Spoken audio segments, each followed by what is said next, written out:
No último encontro,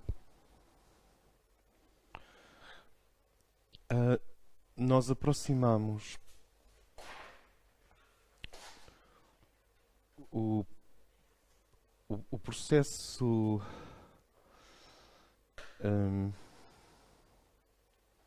iniciático e, mais uma vez, para não haver superinterpretações e para não haver subinterpretações, o processo iniciático é simplesmente a aproximação à vida, isto é, à existência pura e à essência que está no centro da existência, através da experiência.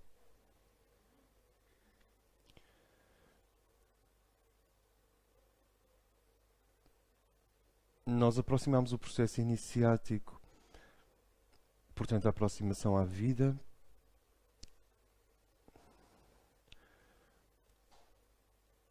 do efeito do fogo sobre minerais. E, portanto, daquilo que a química chama cristalização.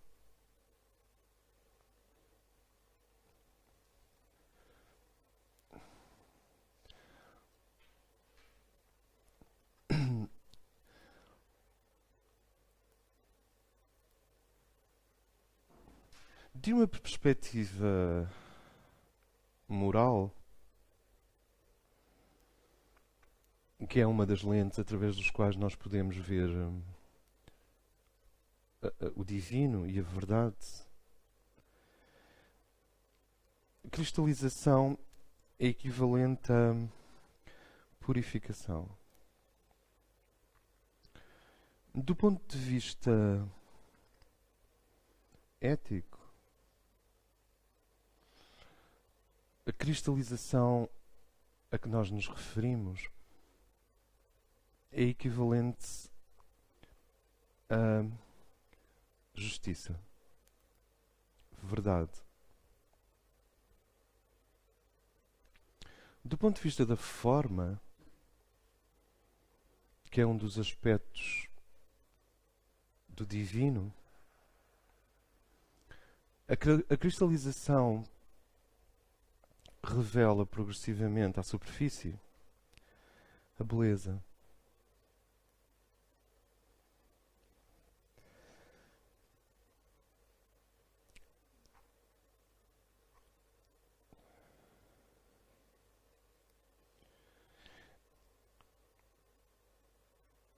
E do ponto de vista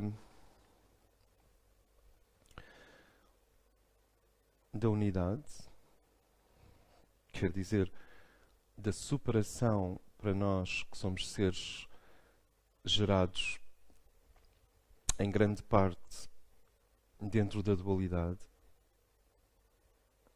a cristalização é o bem. E este bem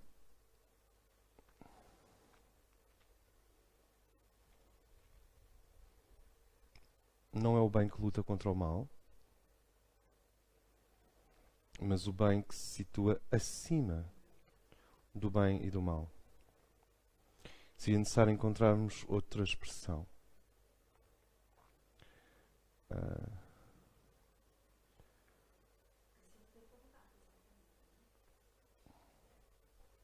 Isto implica que nós não escolhemos o bem.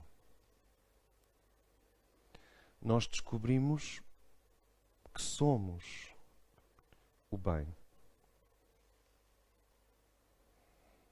Escolher o bem implica a hipótese de escolher o mal.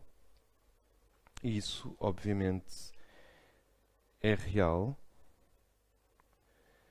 E todos nós escolhemos pequenos males e pequenos bens. Isso é real.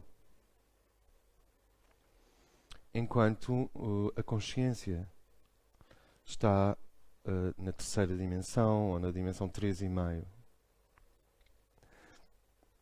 Mas quando os véus do teu próprio ser vão caindo, e é assim, é o caso de não ter equívocos. O trabalho que nós estamos a fazer é um trabalho de remoção dos véus. Nesta fase é apenas o processo da pessoa sentir que os véus existem, não necessariamente de os remover, e de sentir que eles se movem, que já não são, digamos, uma imposição da natureza das coisas, mas começam a ser flexíveis. Nesta fase, quando a consciência é colocada acima do mundo dual,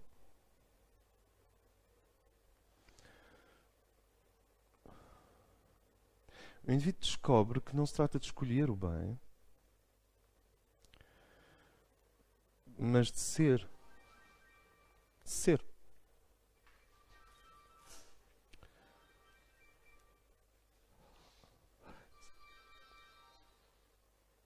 Ser o bem. Isto é muito interessante porque se nós formos ao fundo do que está a ser posto no ar, é como se tu sentisses, espera. Então o bem e o mal é um fenómeno da ignorância. É um fenómeno da periferia da consciência. É uma manifestação das camadas exteriores do ser. Porque quando nós entramos no templo interno, quando nós conseguimos entrar no templo interno, ou quando o templo interno nos admite, está lá alguém. E isso que está lá, esse que está lá, dentro do teu templo interno, não escolhe entre o bem e o mal. Simplesmente é. E o que ele é, escapa ao livre-arbítrio como nós o conhecemos. É como se ele só operasse do bem para o perfeito. Era aí que... Sim.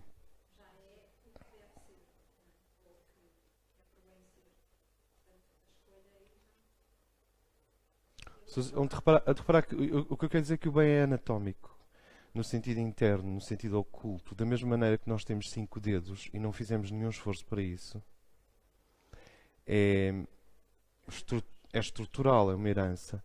O bem cósmico, a luz, é estrutural, faz parte da arquitetura do ser. No último encontro, nós aproximamos o processo iniciático do processo de cristalização dos minerais, isto é, da matéria mineral. A ação do fogo, a ação de uma potência ardente, a ação de um poder sobre um suporte, organiza, geometriza, alinha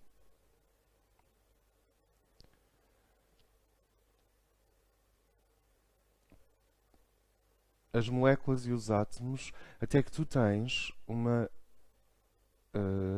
um volume, uma pedra preciosa.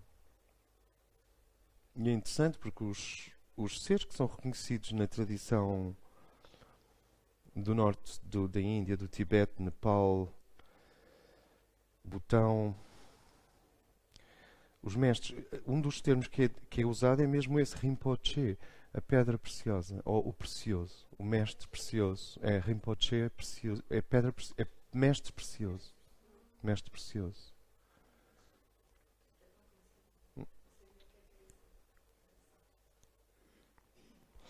E na tradição judaico-cristã, esta imagem da sarça ardente, isto é, de uma árvore que suporta um fogo, mas não se consome, é a imagem do Rinpoche, da pedra que brilha e que não é, já não pode ser destruída pelo agente ígneo que lhe deu a transparência. Vocês sabem, não se consegue, que eu saiba, com as temperaturas e as pressões normais da natureza, não se consegue fazer mais nada com um diamante. Acaba ali. Por mais que aqueças um diamante, não acontece nada. O que já não é assim com as outras, com praticamente todos os materiais da Terra. O diamante é carbono glorificado e, portanto, já não é carbono, é a natureza deu um salto mais que quântico.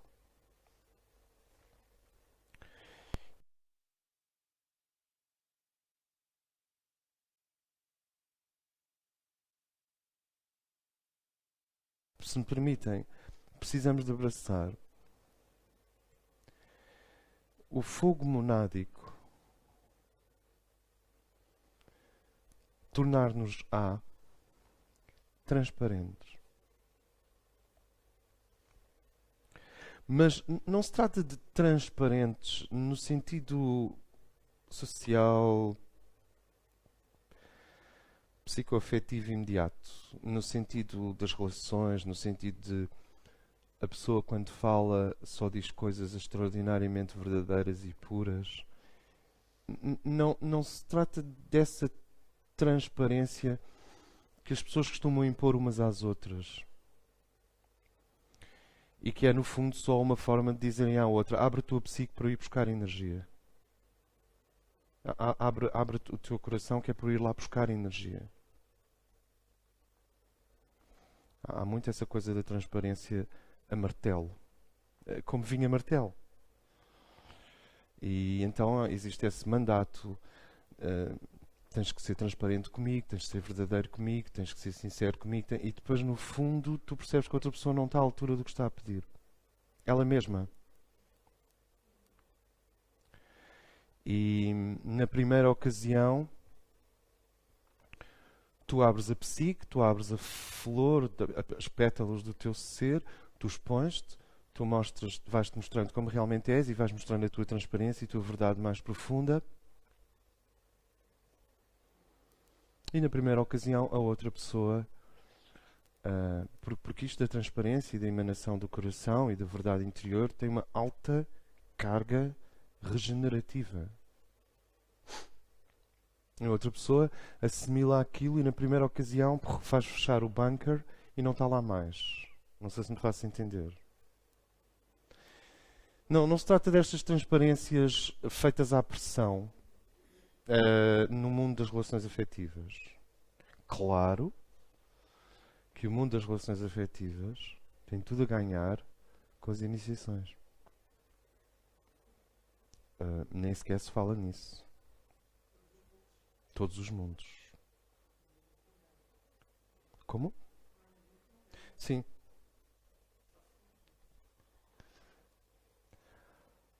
Agora, a transparência que nós estamos a referir, nota, o fogo da tua mónada tornar-te-á transparente.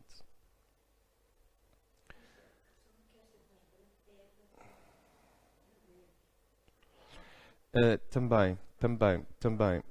Ela, repara,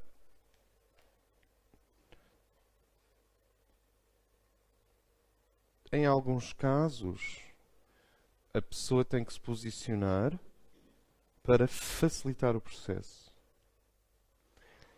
E, com a sua vontade cotidiana, volitiva, remover, gradualmente, alguns blocos fundamentais que são do karma dele remover. Noutros casos, a pessoa simplesmente aprende a entrega ao centro do seu próprio ser. E aprender a entrega ao centro do seu próprio ser já não é uma volição, já não é uma vontade no sentido de alavanca ou de vetor ou de agir sobre. Trata-se de abandonar-se a. É um caminho por permissão, por força porque a mónada tem um tremendo poder atrator. Então, em relação ao que a Kitty estava a perguntar, eu não sei se em alguns casos parece volitivo, parece que a pessoa quer tornar-se transparente. Noutro caso, a pessoa vai se tornando transparente. Noutros casos, há uma alternância. Claro, é assim, se me fosse perguntado quais são os adjetivos mais úteis, quer dizer, iminentes, para estimular sem condicionar, eu diria que nós precisamos nos habituar à ideia de favorável, desfavorável.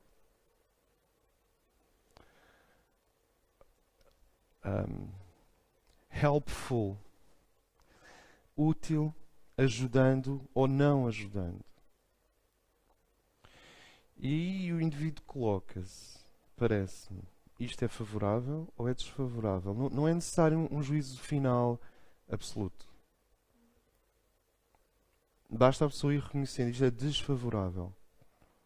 Não favorece o meu processo interno. Pelos vistos, plantar bulbos de tulipas é favorável. Então eu vou plantar bulbos de tulipas. Em colares. Pelos vistos,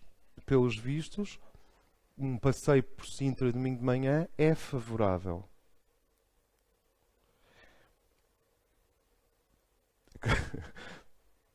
Pelos vistos, a astronomia é favorável. O indivíduo começa a estudar astronomia e acontecem coisas dentro dele que não são inerentes à astronomia científica. Então, há coisas que são favoráveis e há coisas que são desfavoráveis. Há coisas que são úteis, há comportamentos que são úteis, há comportamentos que são dispersivos.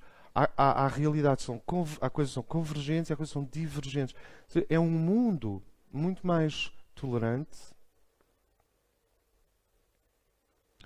e integrador, paciente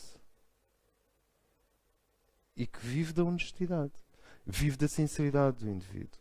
Porque se nós dissermos, não faça isto, tu excitas o ego da pessoa. Se tu disseres, isso é desfavorável, é muito mais pedagógico. E se tu disseres, isso ajuda a convergir o foco do fogo para o centro da pedra. Claro que a pedra somos nós, não é? Isso dispersa o foco do fogo e, portanto, tu não chegas a ter temperatura vinda do espírito para começar o processo de transparência, o processo de joia preciosa, o processo de cristalização.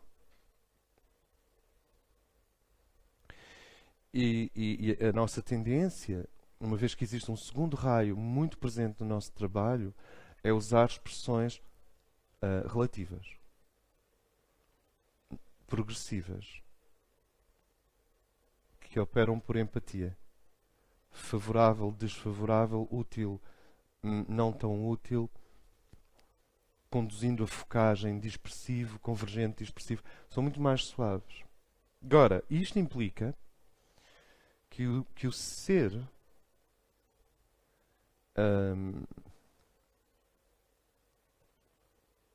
isto é um dos grandes pontos, é um dos pontos. Numa sociedade secular, numa economia de consumo, num mundo em que já nem temos o autêntico capitalismo, temos agora um capitalismo completamente controlado pelos bancos, o que já não é aquela direita a lutar pela felicidade dos fundadores dos Estados Unidos. É um outro tipo de capitalismo muito mais fascista. Quer dizer, num mundo totalmente virado para fora, o indivíduo começar a perceber que ele é um território sagrado e limpar a mesa de trabalho e dizer agora eu só ponho em cima desta mesa o que for favorável, o que for construtivo, o que for convergente. Isto é muito difícil. Nós não podemos comparar o processo iniciático do homem contemporâneo nas grandes cidades com o processo iniciático de um jovem ou de uma jovem de 18 ou 19 anos nas montanhas do Nepal. São coisas completamente diferentes.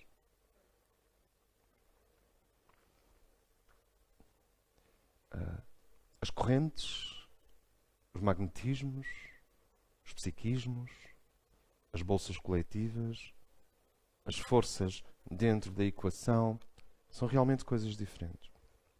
Ponto. O fogo da tua mónada tornar-te-á transparente. Essa transparência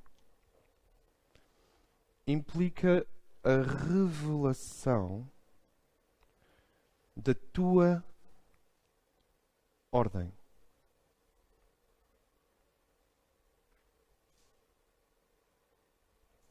E a revelação da tua ordem, a revelação da tua disciplina, a revelação do teu pulsar, a revelação da tua respiração, a revelação da tua verdade,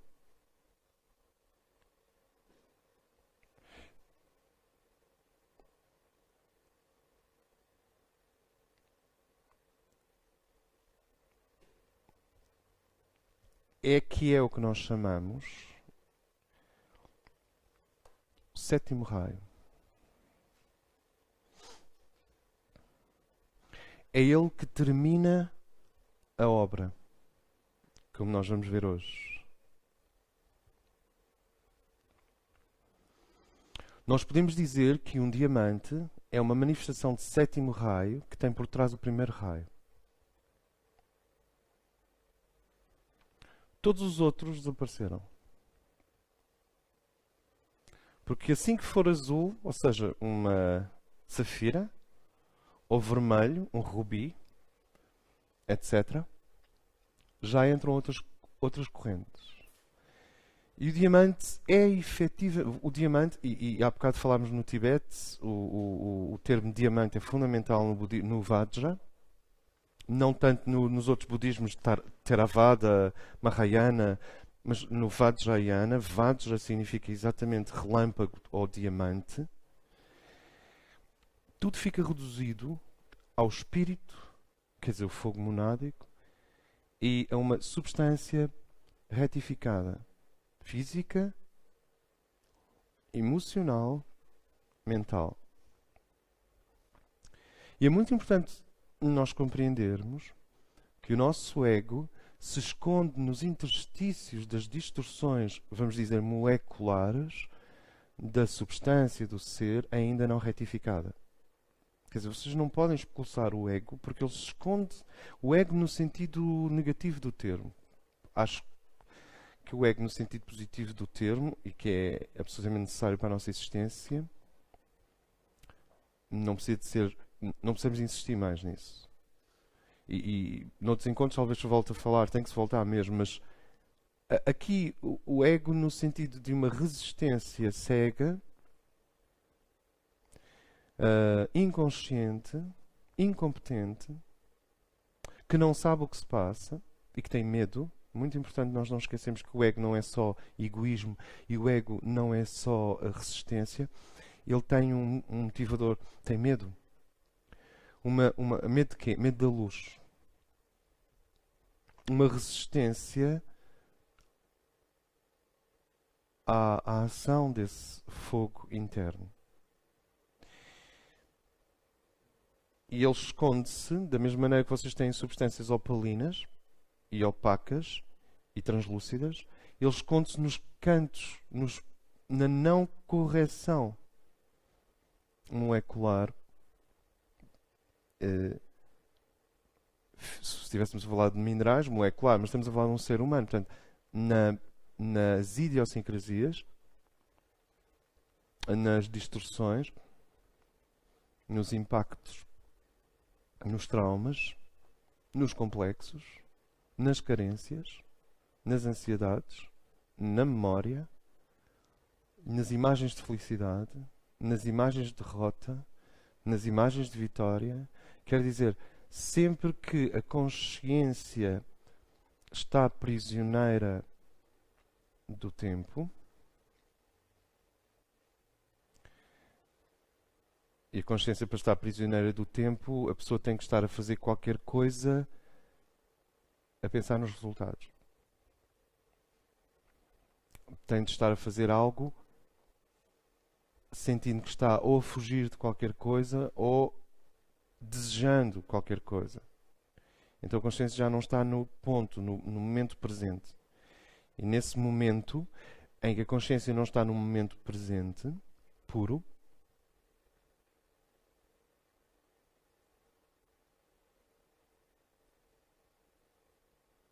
os complexos, os medos, os traumas, a infância, a biologia, a genética, as ansiedades, os impactos, a memória, todos atuam.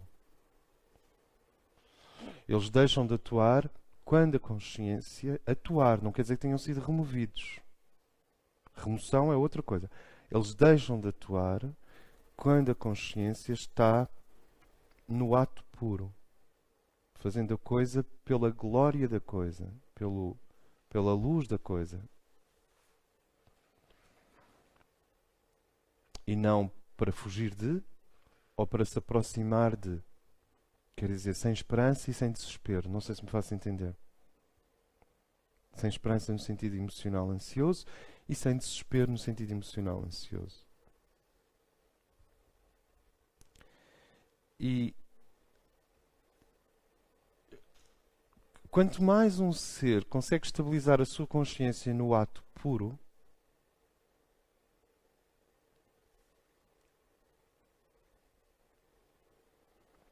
mais o fogo monádico atua sobre os corpos. Isto não é pouca coisa, o que está a ser dito. Se o indivíduo está... Eu fiz-me lembrar a história há uma história árabe em que havia um ser muito devoto e que quando estava intimamente com a mulher, quer dizer, quando fazia amor com a esposa, estava sempre a pensar em orar. E quando estava em oração, estava sempre a pensar em fazer amor com a esposa. E aquilo irritou o arcanjo Gabriel. Então o arcanjo Gabriel veio ter com ele e diz: vê lá, escuta, quando estiveres a fazer amor com a tua esposa, faz amor com a tua esposa. Quando estiveres em oração, faz oração. Centra-te. Porque para Deus tem o mesmo valor. Mas tens de estar centrado. E isto é assim com muitas outras coisas. As pessoas estão a trabalhar e estão a sonhar com caminhar no campo. Estão a caminhar no campo e começam a sentir as angústias das contas que têm presas no frigorífico, com os ímãs, lá no frigorífico. Então, este piercing, este cortar o passado e o futuro e centrar-se no presente, é a condição que favorece a ação do fogo monádico em profundidade. Nós podemos pensar que não está a acontecer nada, porque não estamos a puxar o saco de pedras do passado, nem estamos, vá lá, como traças encantadas à volta das luzes do futuro. Estamos no momento presente. E podemos julgar que não está a acontecer nada. Mas, porque a consciência está a ocupar o seu lugar, ela não está como um espelho retrovisor virada para trás, nem está ansiosamente desequilibrada para a frente. Como a consciência está no seu lugar, o fogo sagrado penetra até à raiz dos traumas. O fogo do espírito, o fogo da mônada, consegue ir até à origem de um trauma. E da mesma forma que com certos mariscos vocês usam uma ferramenta para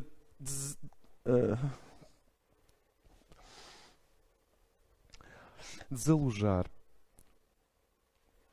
o que é que esteja dentro da concha, quando um ser está no momento presente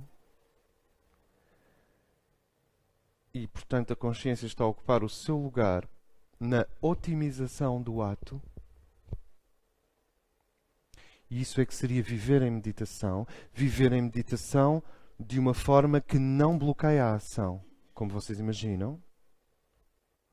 Como a consciência a lente da consciência está alinhada,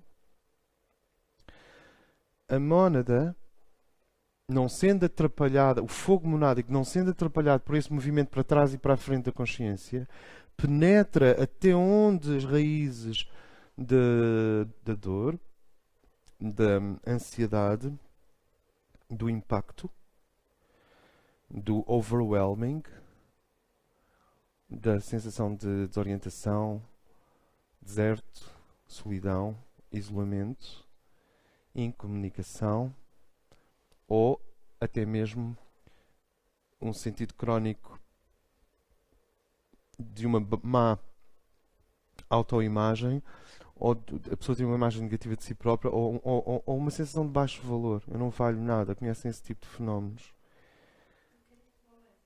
É como um laser. Penetra e extrai, desencaracola, desaloja as sementes fenomenológicas, quer dizer, causais não de cima, de causalidade, portanto, de os A conduz a B, B conduz a C, A, B, C conduzem a D e finalmente tudo redunda em F. Quer dizer, ou em E. Todo esse jogo de causa e efeito que está lá no fundo do terreno psíquico, a mônada extrai.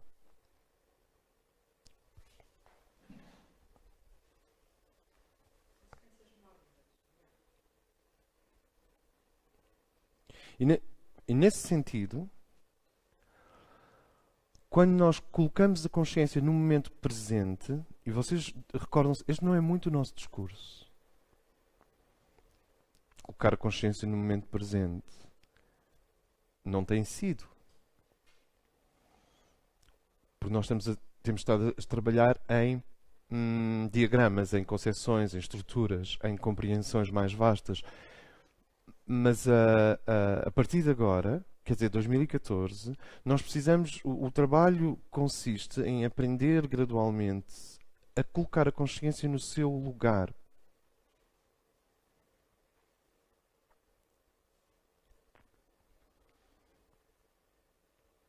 A colocar a consciência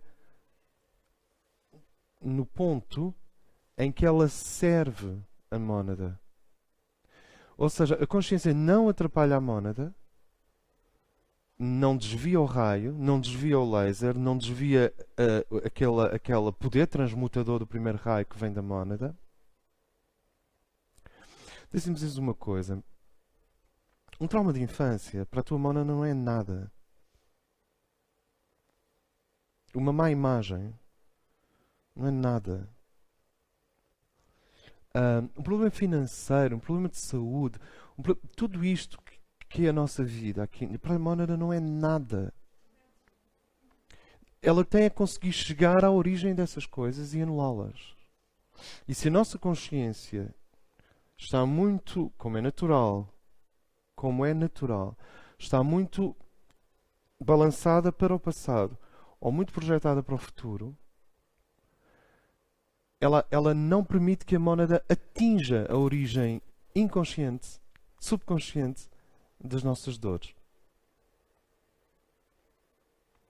Então, realmente existem dois caminhos. Existe um trabalho psicológico de mexer no terreno do ser, como que arando, tornando a terra permeável ao ar, para que ela fique mais maleável. E o trabalho psicológico tem a ver com isso. Tem a ver com o reconhecimento de limites, de obstáculos, de traumas, de impactos, de dores, de insuficiências, de descontinuidades, de hiatos e de lacunas na formação de um ser. Ponto. Mas depois existe o trabalho iniciático, especificamente transmutador da mónada. E aqui estamos a falar de algo muito mais à frente. Quer dizer, muito mais interno.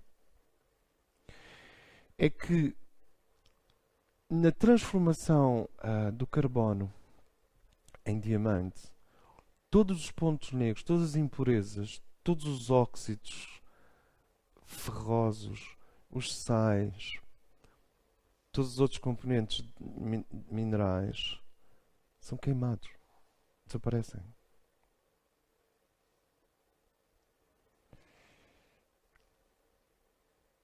E, se me permitem, o que acontece no reino mineral não é uma analogia do processo iniciático. As pedras preciosas e alguns metais são o processo iniciático no reino mineral. O mesmíssimo. Porque nós podemos dizer, é um símbolo, é uma analogia. Não, não é um símbolo, é a mesma coisa. Kitty.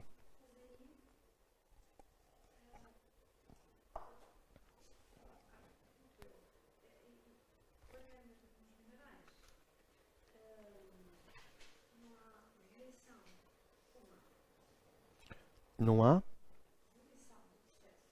Não, não há.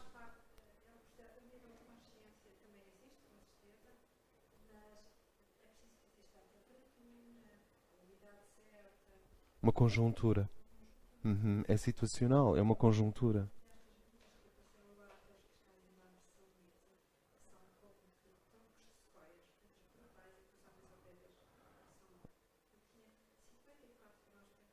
No México.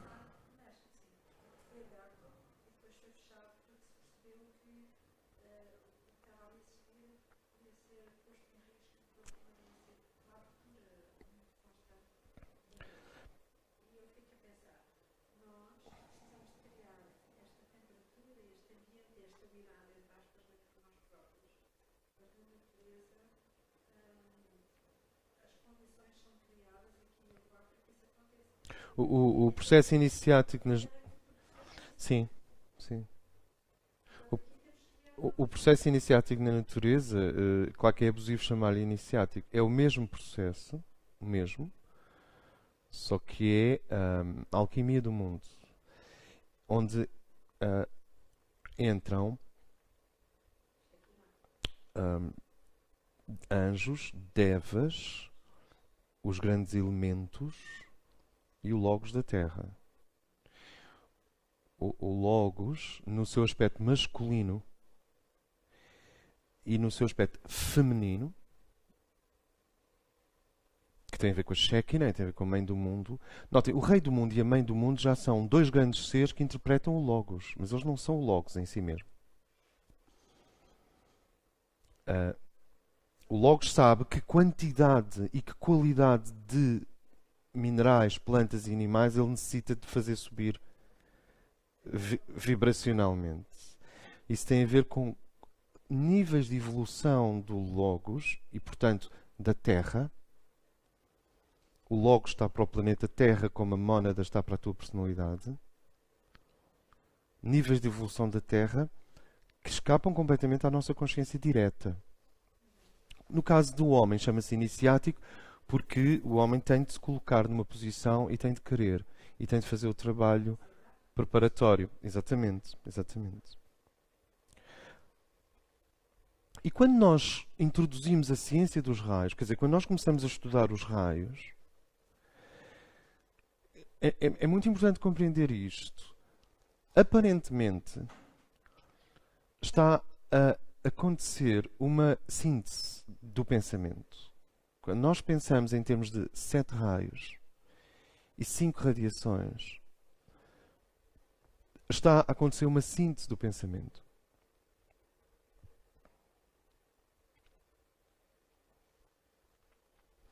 Só é útil, este tipo de conhecimento só é útil se nós sentirmos que ele começa a organizar a nossa mente. Que ele começa a simplificar a nossa compreensão. Dito de outra maneira, quando se passa de um nível preparatório para um nível intermédio, todas as escolas, todas as tradições, subitamente, aparecem com... O conhecimento é imensamente reduzido. Reduzido. Simplificado. Quando nós falamos nos raios, nós estamos a falar no conhecimento que prepara a mente para a transfiguração. Isto é, os raios geram avenidas conceptuais e avenidas de compreensão muito mais limpas e sintéticas do que se nós continuarmos a funcionar ao longo das ideologias ou dos conceitos. Quer dizer, os conceitos continuam e refinam-se. Mas se nós pudermos ter a consciência dos raios presente,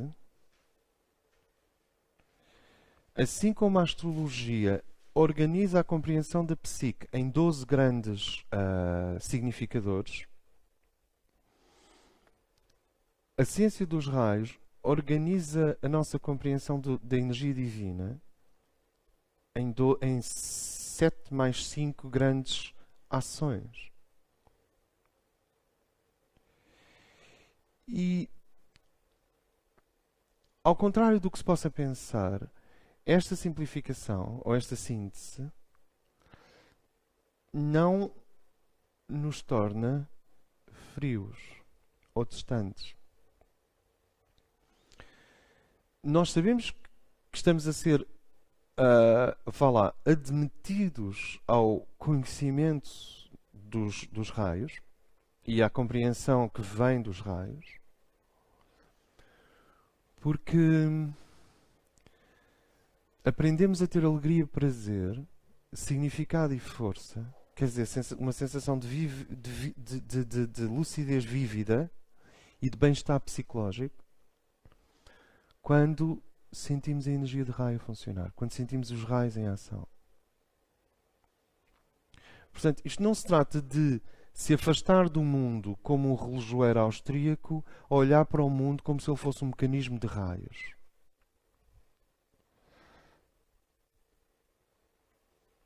Austríaco ou suíço? Não é isso.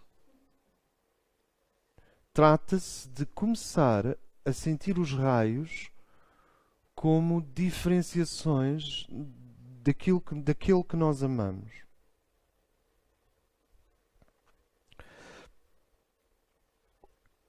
O nosso ser interno está desperto.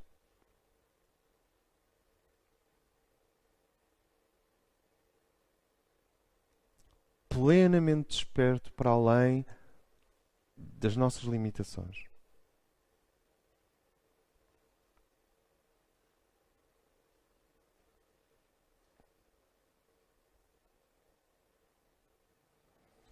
Ele está vivo, ativo. Ele tem, para cada um de nós, um plano. E tem uma dádiva, que é a dádiva de si mesmo, sob a forma de uma pessoa espiritual. É Ele que fará, sobre a nossa personalidade integrada, a pessoa espiritual. Quer dizer, uma pessoa cuja existência é mais em função da criatividade pura do divino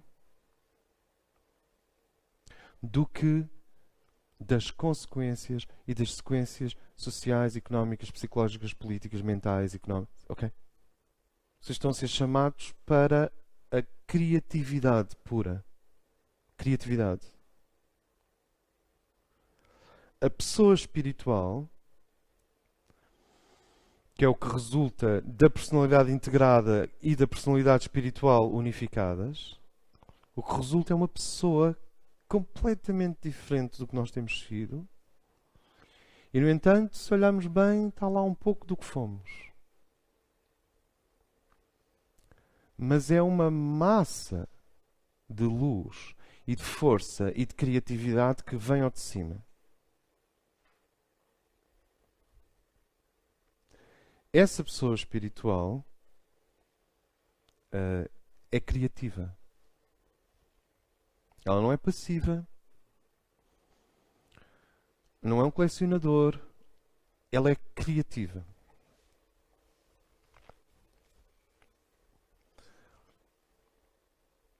Quando nós começamos a pensar, ou a sentir, ou a conceber os raios, a nossa mente,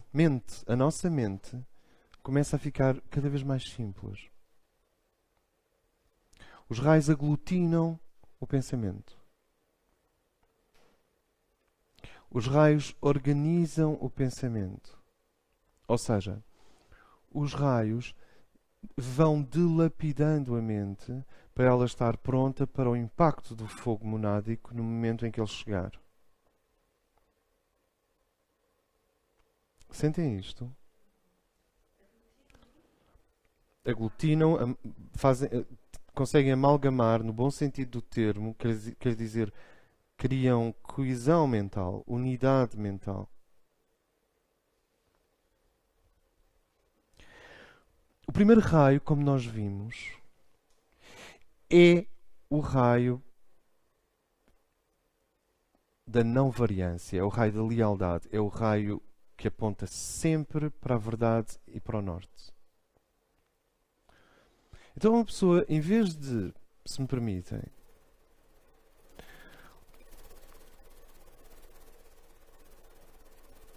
se consumir energia psíquica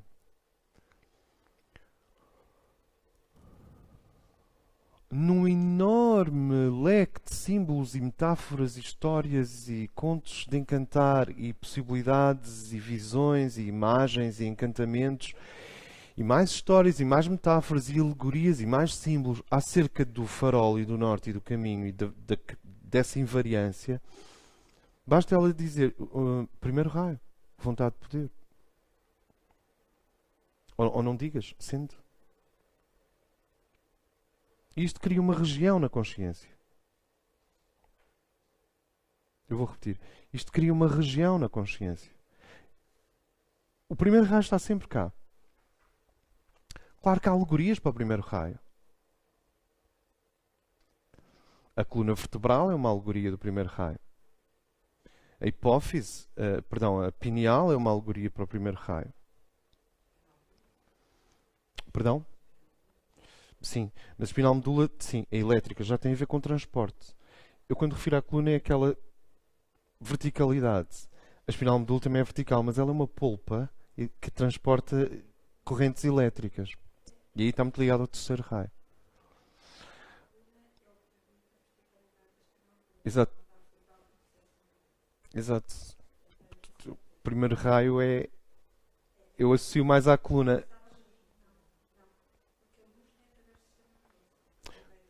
Mas a luz não é primeiro raio. É terceiro. Poder. Vocês já repararam como muitos de nós chegamos à luz e paramos? Mas há coisas muito... Há magnetismo transcendente. Não, há magnetismo transcendente e depois há uma coisa que as pessoas demoram um tempo a compreender. E eu também, todos nós, que é poder.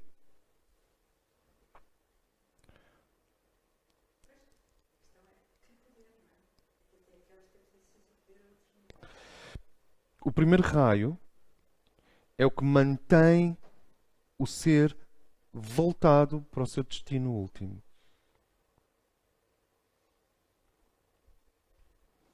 É tão poderoso e subliminar que permite o livre-arbítrio, a ação, a liberdade, a correção, mas ele é o contexto ou a referência de fundo, aquilo que nós não damos por isso, mas que tem é o contentor da existência.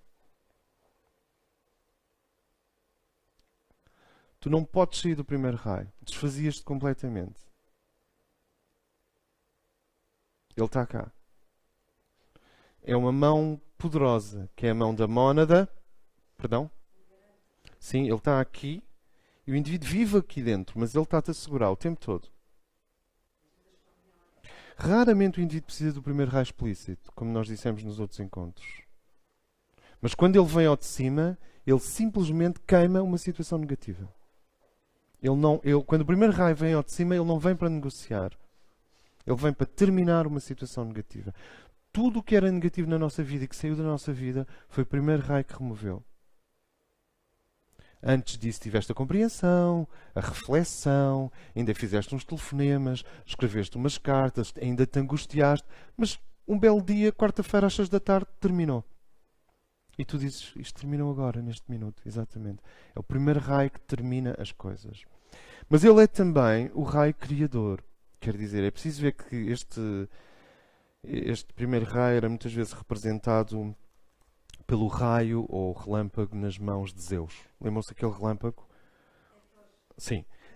Aquele relâmpago é tão destruidor como criador. É ele que dá, é o primeiro raio que dá início aos processos autênticos. Então, ele, ao mesmo tempo está a terminar um processo e a destruí-lo, já está criativamente a impulsionar-nos para o processo seguinte, para aquilo que virá a fazer sentido para nós a seguir. E como nós vimos, o segundo raio é o magnetismo. Há muitos níveis de magnetismo. Desde o magnetismo animal, que também está presente no reino humano, até ao magnetismo intelectual. Há mentes que se atraem instantaneamente. Ao magnetismo astral. Mas o segundo raio, por natureza, ele é o poder de atração do universo. Então, nota, isto é muito importante. Quando nós falamos de deserto, no sentido negativo, quer dizer, não se trata do deserto iniciático exatamente, mas da negligência e do abandono e do isolamento. Estou a pensar em Chernobyl e estou a pensar nos subúrbios das grandes cidades industriais. Quando nós falamos em deserto, é deserto de quê? Como? É falta de amor. Está lá tudo mais. Podes comprar um café, as máquinas funcionam, podes pôr uma moeda numa máquina e sai uma lata de cerveja, o autocarro chega, o autocarro parte, as luzes acendem-se à noite, os prédios que estão lá.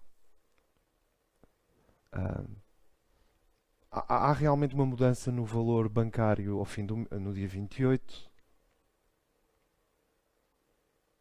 As pessoas têm aquela simpatia de hotel quando tu chegas ao teu trabalho. Mas não há amor. O segundo raio não está presente. E é o segundo raio que está ligado a Cristo e que está ligado à energia magnética, que jamais desistirá de ti.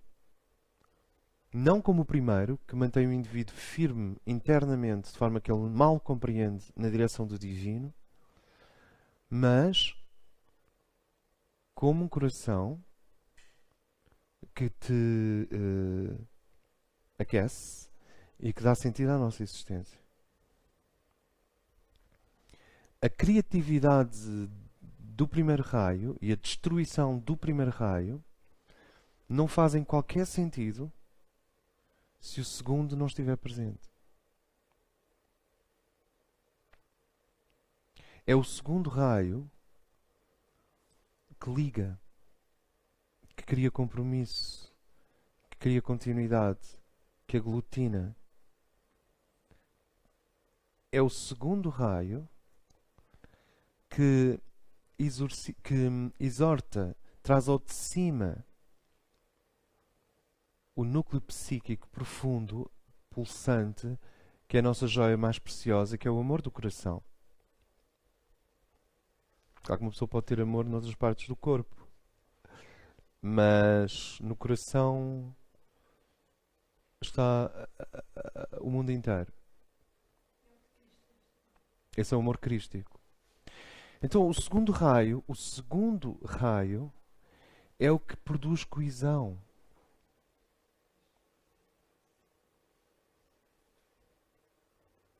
Seria trágico que num trabalho de aprofundamento espiritual nós conseguíssemos expandir todos os raios, quinto, sexto, o sexto é subsidiário do segundo de alguma maneira, quarto, e não houvesse uma coisa muito simples. Vocês sabem, só é necessário tolerância para quem é diferente de nós, para quem está em desacordo connosco. Nós não precisamos de tolerância. Eu estou a parafrasear o presidente do Uruguai.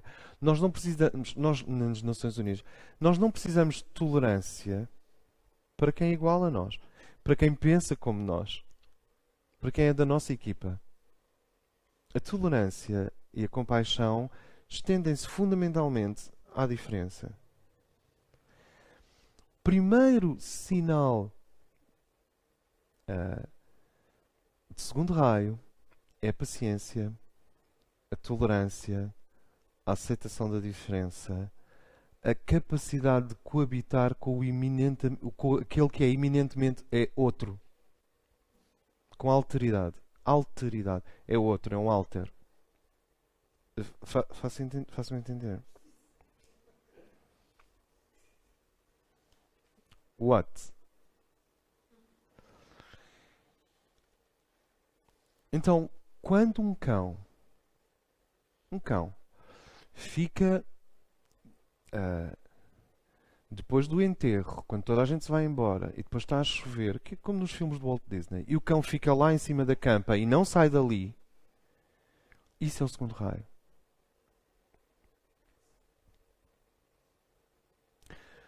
Quando um bombeiro entra sem pensar no perigo para tirar lá uma criança, um idoso ou até outro bombeiro. Porque é que é sempre uma criança, uma mulher e um idoso? É injusto. Outro bombeiro, pode ser outro bombeiro. Isso é o segundo.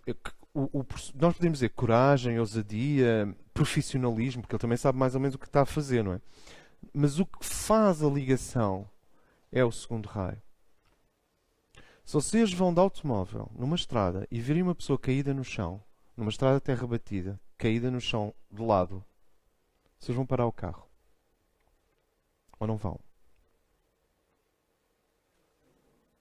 Porquê? Experimentem lá. Está uma pessoa caída no chão, vocês vão de carro, a pessoa está caída no chão, não sabem o que é que ela tem. Pode ter bebido, pode ter tido um ataque cardíaco, ou pode estar numa viagem de ácido e está na maior. E vocês vão lá interromper a viagem. Olha, azar. Mas não sabem o que é. Mas ela está caída no chão, não sabe o que está a acontecer. I beg your pardon, não é disso que eu estou a falar. Pode. Vocês vão parar. E porquê é que vocês vão... Pode. E porquê é que vocês vão parar? Ninguém sabe explicar, não é? Não se sabe explicar muito bem. É o segundo raio.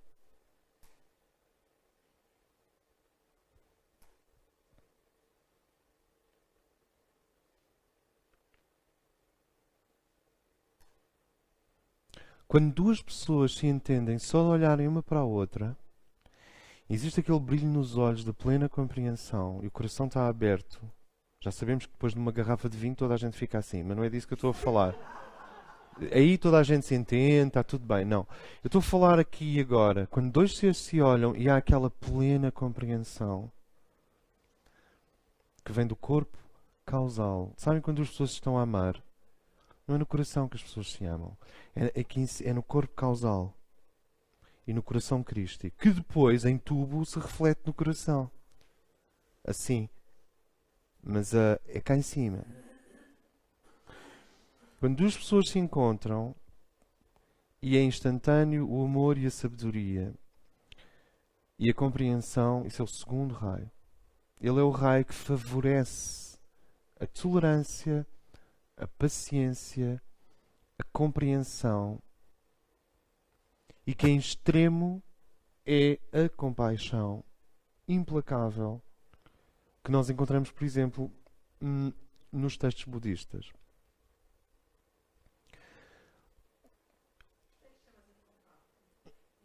Porque não há nada na Terra que assim que é vermelha.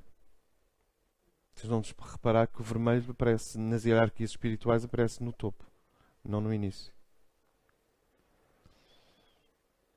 É o sangue de Cristo.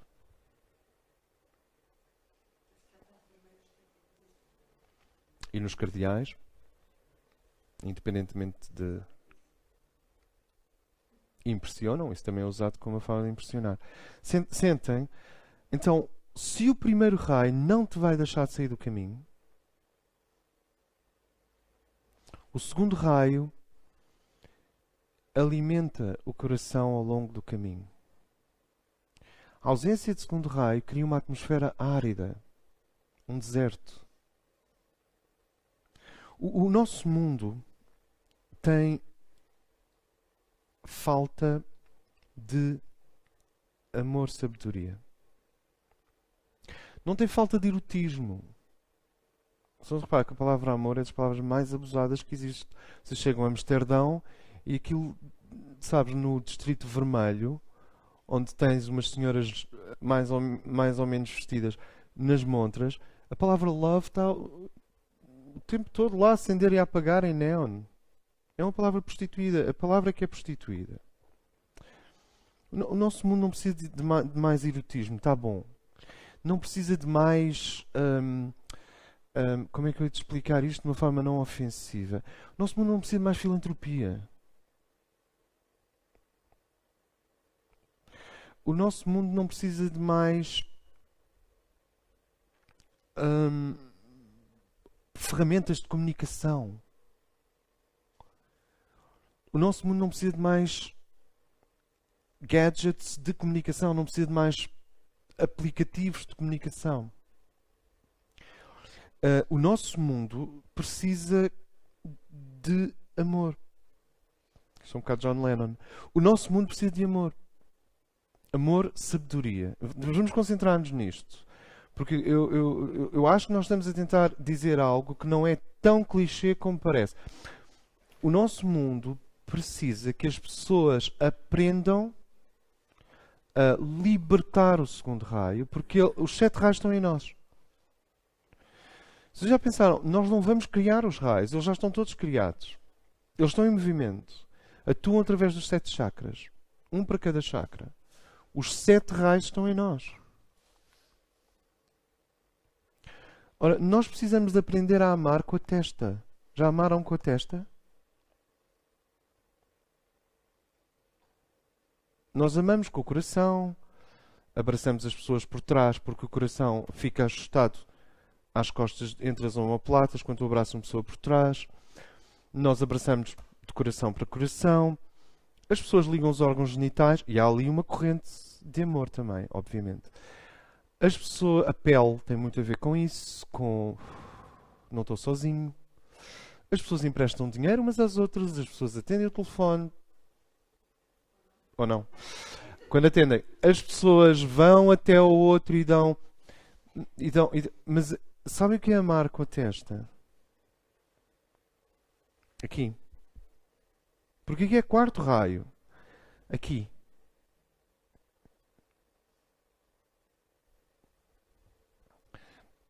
Paula, Podes vir aqui, se faz favor. Então a testa da Paula. Queres ver? É muito simples. Não, é melhor não tirar isto. Não, não, não, não.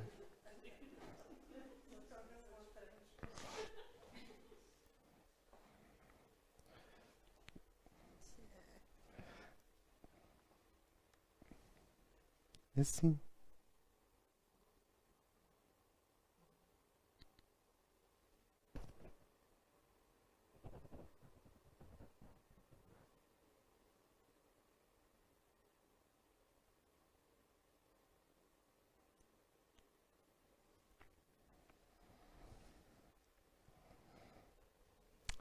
Isto é o que vocês veem os mestres budistas fazerem, os lamas, quando se encontram.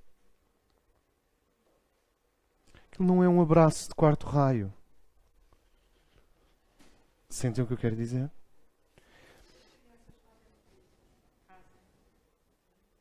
Amar com a testa é libertar primeiro a sabedoria do ser total e só depois o amor que liga, que faz de dois um. Faz sentido isto? Nós temos chamado ao segundo raio amor-sabedoria. Vamos trocar. Sabedoria amorosa. Uma sabedoria que ama.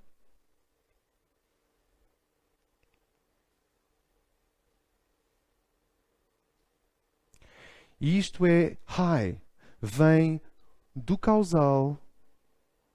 E do causal vem do corpo crístico. E do corpo crístico vem do astral cósmico. E do astral cósmico vem do segundo aspecto do divino, que é o Cristo cósmico. E do Cristo cósmico vem do Filho eterno na Trindade. De onde vêm todos os Cristos cósmicos. Então, o Filho eterno da Trindade é a origem do amor sábio. Todo ele é um amor que quer que tudo volte a casa. Este amor que quer que tudo volte a casa não é o amor confundido do cotidiano. É o amor que quer que tudo volte a casa. E esse amor que quer que tudo volte a casa é o que o livro Durântia chama o Filho Eterno. O livro Durântia, mas isto vem dos gnósticos e vem do Egito. E esse Filho Eterno gera os Cristos cósmicos, que são amor sábio. E os Cristos cósmicos geram os corpos crísticos em nós. Para já impregnam a mónada de segundo raio também. Impregnam, ela é. E geram os corpos crísticos em nós. E o corpo crístico em nós reflete-se no plano causal. E o plano causal vibra aqui, nesta zona. Se nós estivermos bem conscientes, tem a ver com o segundo centro. Lembram-se do asna? Amar com o asna. E nós podemos dizer, e com razão, mas André, nos falta a componente erótica ou afetiva. Quer dizer, há que haver uma componente quente. O quarto raio depois pega nesta coisa real, nesta sabedoria, neste amor sábio, e então está-lo para um ponto de equilíbrio entre o corpo e o espírito, que é o coração. Um ponto de equilíbrio entre o céu e a terra. Mas antes do quarto raio, que é o equilíbrio entre o céu e a terra, nós precisamos de sentir este amor dourado, que não é erotizado, nem é altamente afetivo, e no entanto nunca falha. Portanto, quando se insiste com as pessoas de que elas têm que amar sem querer nada em troca, o que é uma receita ansiosa, porque a outra pessoa sai de uma conferência, ou de um seminário, ou de um trabalho, e pensa assim, eu tenho que amar sem querer nada em troca, mas eu não sou capaz de fazer isso. Ela não é capaz de fazer isso porque ela está polarizada no plexo solar, ou em algum nível. Mas quando ela compreender que é aqui que se pode amar sem querer nada em troca, e quando aumentar a corrente psíquica nesta zona, sabes, é como bombear água numa horta, em vez de estar sempre a regar as cenouras, desviares a água para os morangos. Quando tu passas a corrente psíquica para aqui e começas a amar a partir do asna, e portanto, um amor, sabem como é que se chama o plano causal? Búdico. Plano búdico, aqui em cima. À medida que tu amas aqui em cima, essa energia depois começa a surgir cada vez mais forte no coração.